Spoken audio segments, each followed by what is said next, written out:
இது கதைலாம் கிடையாது, இது ஒரு கருமம். இதை எழுதுனவன் முதல் படத்தையும் இவன் தான் எழுதியிருக்கான், இந்த படத்தையும் தான் எழுதியிருக்கான். விபுல் அம்ருத்துல் ஷா.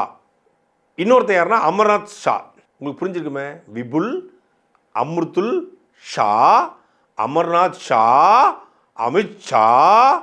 ஏன் இந்த படத்தை இவங்க எடுத்தாங்க, எதுக்கு இந்த படம் வந்து வெளியாச்சு, எப்படி சென்சார் போர்டு இந்த படத்துக்கு அனுமதி கொடுத்தாரு அப்படின்னு இப்படி கொடுத்தாங்க அப்படிங்கிறதுக்கு பின்னாடி இந்த ஷா இருக்கு.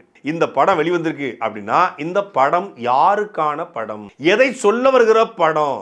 ஏன்னா வடநாட்டில் குடிக்க கஞ்சி இல்லாமல் லட்சக்கணக்கான மக்கள் இருக்கான். ட்ரம்ப் இந்தியாவுக்கு வரும்போது கிரீன்மேட் துணியை போட்டு ஏழை எளிய மக்கள் வாழக்கூடிய வாழ்விடங்களை மறைக்கிறான். அவன் ஏன் அங்கே குஜராத்தில் வளர்ந்துருச்சு, டெவலப் ஆயிடுச்சு அப்படின்னு சொல்கிறீங்கள, அங்கேயே அவன் இப்படி இருக்கான் அப்படின்னு படம் எடுக்க தெம்பு இருக்காடா?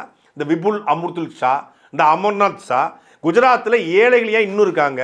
அவங்க ஏன் இன்னும் ஒருவேளை உணவு கூட இருக்காம? இந்தியாவில் கிட்டத்தட்ட 30 கோடி மக்களுக்கு இரவு உணவு இல்லை என்று ஒரு ஆய்வு சொல்லுது.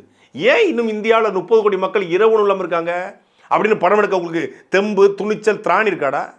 கொஞ்சம் கூட ஒரு அடிப்படை புரிதல் இல்லாமல் 2 மதங்களுக்குள்ள பிரிவினை ஏற்படுத்தணும் அப்படிங்கிற ஒரே ஒரு காரணத்துக்கு மட்டுமே எடுக்கப்பட்ட படம் இந்த கேரளா ஸ்டோரி.